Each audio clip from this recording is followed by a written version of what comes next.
Hi, welcome to the Power Quality Lecture Series. Today, we're going to see about the sag when the fault is behind the transformers. For that, we'll again use the same voltage divider method, equivalent circuit graph voltage divider method, what we have seen in previous session. Before continuing to this, tell me what is this ZS, what is ZF, what is PCC? This is the question from the previous class. What is ZS? What is the name of ZS? So what does ZS mean? Similarly, what is ZF mean? And what is PCC?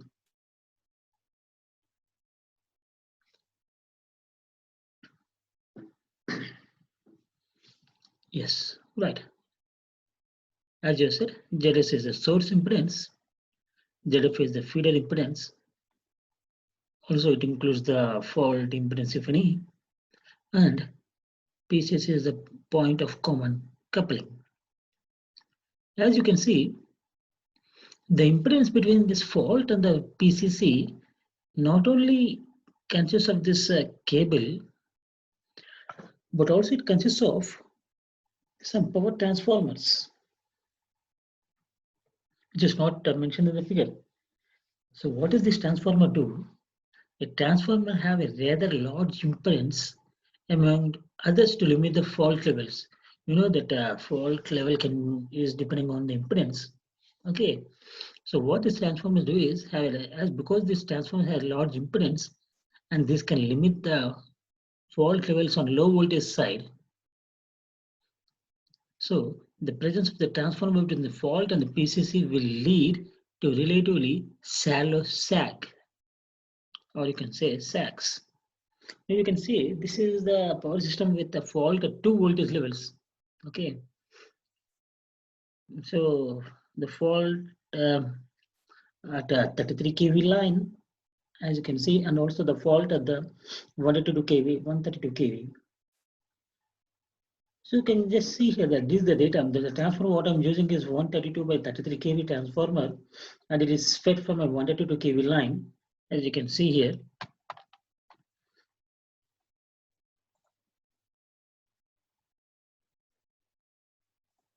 So this is the 132 kV line, and this is the 132 kV line. And this transformer is 132 by 33 kV, and this transformer is fed from this 132 kV line. And the 33 kV line is fed from a low voltage side.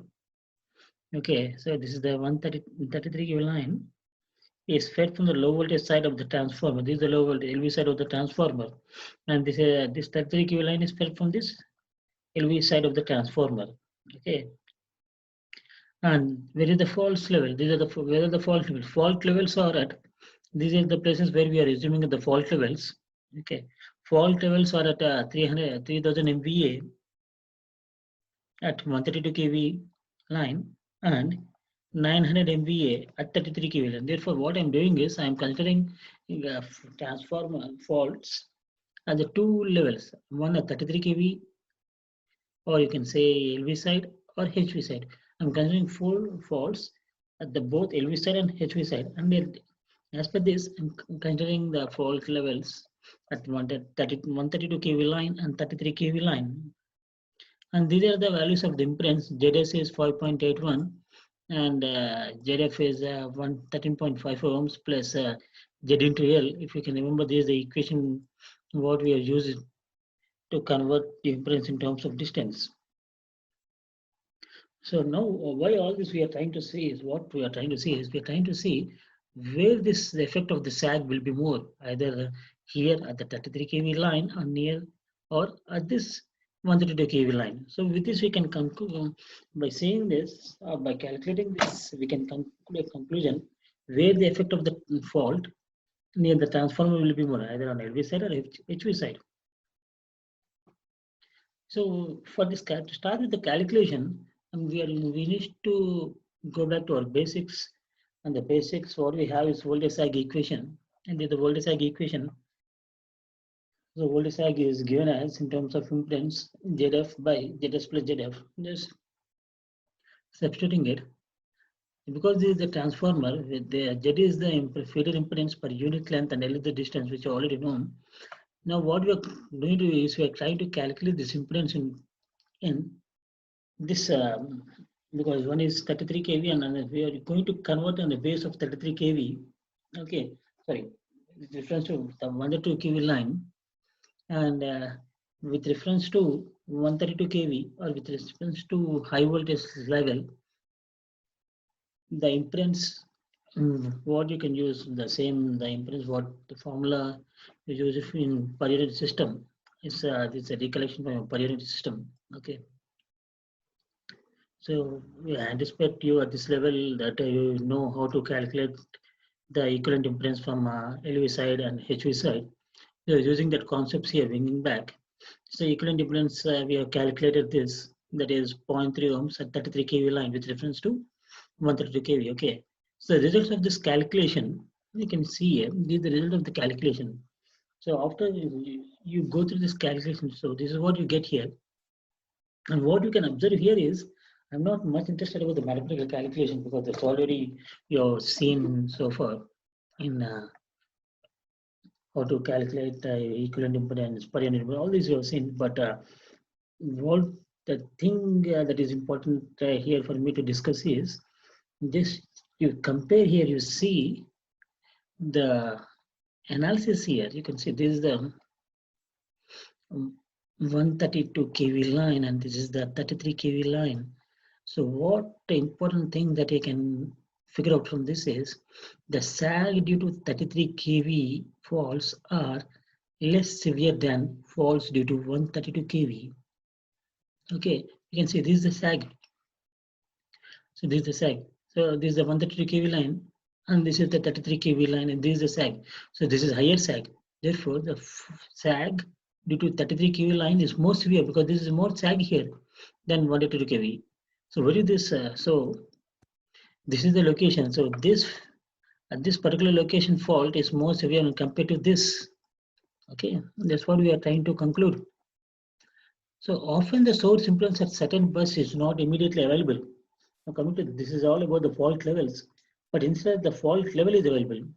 So one can of course translate the fault level into the source impedance, and again using the same voltage sag equation, we can use and we can calculate. But one may calculate the sag magnitude directly if the fault levels both at the PCC and the fault positions are known. So let us come to the particular point. So what we are saying is SFT, that is the fault level at the fault position, and SPCC is the fault at the point of contact. So what we're making is we're trying to split out this discussion here. Okay, and this is for the rated voltage of VN. We are just generalizing it. So for the rated voltage of Vn, the relationship between the fault levels, so this is the fault level means SFT, and the source impedance. So this is how you can write as fault levels is given as Vn square by Zs plus Zf, again by using the same voltage divider model. And SPCC at PCC, fault position at the PCC is given as Vn square by Zs. Because at that particular, if you can recollect your back, this is your ES, ZS, and this is a PCC. So when you're calculating here, so this is what you're calculating on the PCC is Vn square by ZS. Whereas fault, when you come to a fault here, you have both. ZF is also included here. Therefore, the fault here it is. Just same writing the similar equations and in different terms and in different fashions to use under different conditions here. Okay. Again, rewriting that equation that you can get V sag is equal to 1 minus SFT by SPCC. So this is by using this equation for different levels of voltages and fault voltages and the different voltage levels and fault levels, we have one conclusion, one analysis here. So this is for years. So if you consider 11 kV bus that is with a fault of 200 MVA, the voltage sag at high level voltage side of 33 by 11 kV transformer. This is what you get it from the data. So V sag is 1 minus 200 MVA by 900 MVA, and you're getting around 78%. In a similar way, if you can calculate for all that for different levels of voltages and different fault points. Assuming the fault point at the 400 volts for 11 kV, so this is what we get 90% of the sag. Similarly, for 33 kV, using the same formula for different things. For fault level is at 400 volts, we have as 98%. Similarly, for these are the for different levels of voltages, what we can find, and we can. So what the conclusion you can draw from here is you can see as the voltage levels is increasing in this fault point 400 volts, and this is 90 at this particular level at 11 kV voltage. As the voltage is increasing, this is becoming zero. And the same thing you can draw here at particular 400 fault level voltage of 400, and as this voltage is 11 kV 33 kV and these are increasing, this percent is also increasing. So there are two types of you can see, one is this vertical and one is horizontal. These two analysis you can draw from this calculation. Okay, so so one thing is when you come in towards this at particular 11 kV of as the voltage fault level point of voltage is increasing, this is becoming zero. Okay, similarly this if you go, this is increasing. You can see the same thing here at 33 kV, similar at 400 it was 98, and as the voltage level is increasing 11 kV it is 78, because that means here it is having in reverse proportion. Here voltage level is increasing, here the percentages or sag is becoming zero or decreasing. It is having the vice versa when you're comparing here. Okay. So the equation, this voltage sag equation gives the magnitude as a function of distance to the fault. This is the equation what we have seen. And from this equation, we can obtain distance at which a fault will lead to the sag of a certain magnitude. So that's what. And that particular distance is called as critical distance. Okay. So why you are coming back to this is we are trying to talk about the distance, or you can trying to talk about the critical distance. So what is this critical distance is? When you're it's only the same equation, just writing in different fashions. Okay, so what we're trying to talk about is about the critical distance. That is a fault which will lead to a sag of a certain magnitude. Okay, so how do you write it? If we assume that it is equal to XBR ratio of the source and the feeder, we assume that XBR ratio of the source and feeder, then this is what the critical distance. This is what we have. Critical distance can be written as Zs by Z into V by 1 minus V. So what is this V? The distance of the with reference to the distance as the critical distance for a voltage V. This your calculator, we are assuming that's a critical voltage. So this V can be called as a critical voltage. Suppose a piece of equipment trips when a voltage drops below a certain level, and that particular level is called as critical voltage. Okay, and similar distance. The definition of critical distance is says that each fault within a critical distance will cause the equipment to trip. So here there are two different terminologies that we are seeing it. That is critical voltage and critical distance. Okay, so what is the critical distance? Voltage is a piece of equipment or piece of the voltage below which the equipment will get tripped. Whereas this is in terms of distance. So the fault within the critical distance which will cause the equipment trip. So both are recording the minimum level or minimum standards below which the equipment will trip. And that particular level, either in distance is called as critical distance and either in voltage is called as critical voltage. If we assume further that the number of faults is proportional to the line length within the critical distance, we would expect that the number of sags below the voltage level V is proportional to V by 1 minus V. So another assumption is needed to arrive at this conclusion. And every feeder connected to every PCC needs to be definitely long without any branching off. Okay, of course this is not the reality, but it's only for this one. And let us continue our something because we have seen for the radial systems about how the sag is related, how we are using the sag by using your voltage division model, and then we have extended our sag equation in terms of length, and then we have converted in terms of we have checked for overhead cables, overhead lines, underground cables. Okay, and then we have seen the effect in terms of minimum distance and the voltage, and critical voltage and critical distance. Now let us will come to the other part of the site, which is sag magnitude in non-radial systems. So radial systems are common in low voltage and medium voltage levels, or you can call distribution levels. Now local generators, you can see the connection of local generators to distribution network will be I'll be showing in. Okay, so mitigate the voltage sags of the indicated load in two different ways. The generator increases the fault level at the distribution bus, which mitigates the voltage sag due to the fault on the distribution feeder. Yes, if you can see this, you can understand. These are the local generators, and this is the remaining part of the system. The local generators, and these are the distribution feeders, and this is the remaining part of the system. So we have some little bit of advantage about these local generators. Local generators, what it does is it also mitigates the sag due to fault in the rest of the system. So this is what is it is this, because of the addition of local generators. What will happen is this is generator means the voltage is increasing or voltage is available. So what it can do is it can increase or it can decrease the voltage sag in the remaining part of the system because extra generation is there. Because there is a sag in voltage, decrease in voltage. A local generators what it will give, it will increase the try to increase the compensate the drop in voltage. That's why this concept of local generators are little bit of interesting, and we'll see that exactly what it is. So local generators also mitigates the sag due to faults in the rest of the system. That's what we are saying. When the sag, the net the decrease of voltage is available, so with the availability of the local generators, this will compensate some sort of sag decrease in voltage.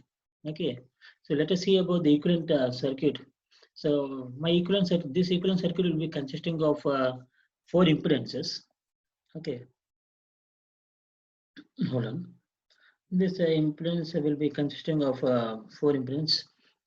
Just show you the this one. You can see this. This is the equivalent circuit for the system with local generators. You can see Z1 is there, Z2, Z3, Z4. What is Z1, Z2? Z1 is the source impedance at the PCC, or you can make it equal to ZS. Yeah, in equivalent model you can call it as ZS, or it is Z1.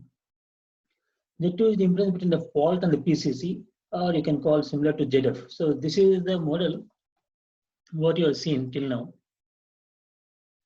This is E, just it is in this is ZS, this is PCC, and this is ZF. This is what you have been seeing so far in a single physical model. Now, what we are doing is we are adding a local generator. So that local generator is represented as, and the impedance of the local generator is given as Z4. And obviously, you can anticipate what is Z3. So Z3 is the impedance between the generator bus and the PCC. This is the generator bus and this is the PCC. Okay, so this is what you have seen already because the only thing is it was represented in terms of ZS and ZF. Here you are writing as Z1 and Z2. Right. So by adding a generator close to the load, a second flow of current is introduced. The PCC as indicated in the above figure is the PCC before the introduction of local generators. Okay. So without the local generators, the voltage at the equipment terminal would be equal to the voltage at the PCC. When a local generator is present, the voltage at the equipment terminal during the sag equals the voltage on the generator bus. This voltage is related to the voltage at PCC, and how it is related is by using this equation. 1 minus voltage sag is equal to Z4 by Z3 by Z4. Same voltage divider model equation. It's nothing new. There we have seen V sag is equal to, but instead of V sag, because we are having here equivalent, we are writing 1 minus V sag is equal to, there you written ZF by ZS plus ZF. Here in terms of Z4 and Z3, in there it was around E is there, but here is nothing but the PCC which is coming into picture.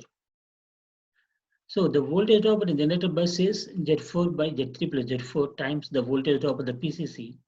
the voltage drop becomes smaller for the larger impedance of the PCC and for smaller generating impedance. The fault contribution of the rest of the system on the generator bus is often mainly determined by the impedance of the feeding transformer. In that case, the reduction in voltage drop is approximately equal to the generator contribution to the fault level at the generator bus. Okay. This is just an example to conclude this. So if the generator delivers 50% of the fault current at a fault current, a sag down to 40% at PCC will reduce to a sag down to 70% at the equipment terminals.